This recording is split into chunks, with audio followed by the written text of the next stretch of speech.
Hello Survival. Previously, we released an update that changed the in-game environment quite significantly, especially in the city map, where the changes are clearly noticeable. To boost the game's performance, we focused on optimizing building type objects, including structures, buildings, and architectural elements.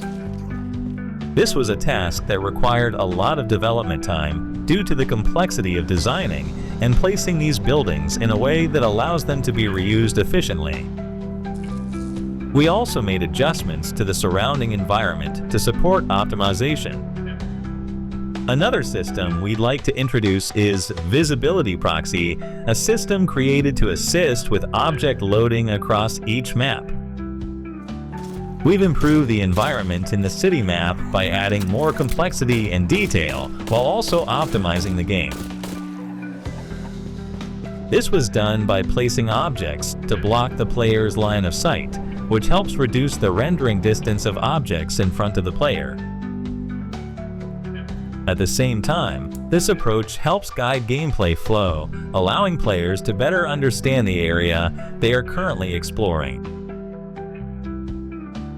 We've improved the building models to enhance their visual quality and add more detailed elements to the structures. Players who explore the city map will notice that the appearance of many buildings has changed significantly.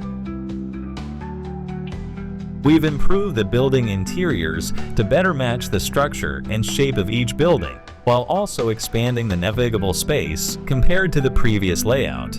The new interiors are more complex and feature increased detail.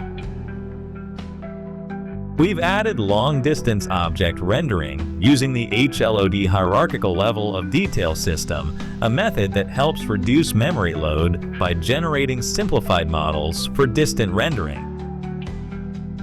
Visibility Proxy is a core system we developed to optimize complex scenes and dense object placement.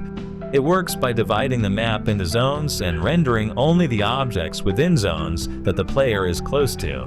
This system supports prioritization of object rendering, allowing us to hide smaller zones inside larger zones.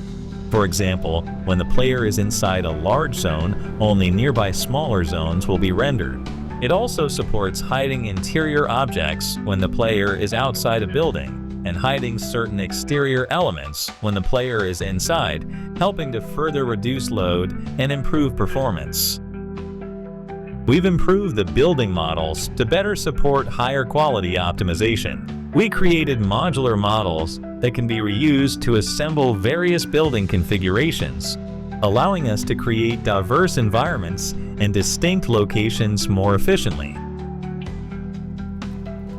Power generators are now linked to nearby shock traps.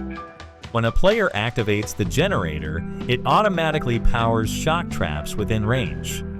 This feature is in its early testing phase, and we plan to expand it in future updates with more dynamic and fun fuel connection mechanics across various devices. This update will add a new type of vehicle to increase detail and interaction with the player, which is different from the previous vehicle type. Players can now explore vehicles more thoroughly, even opening doors to grab items directly for use. Some vehicles with rear doors can also be interacted with by the player.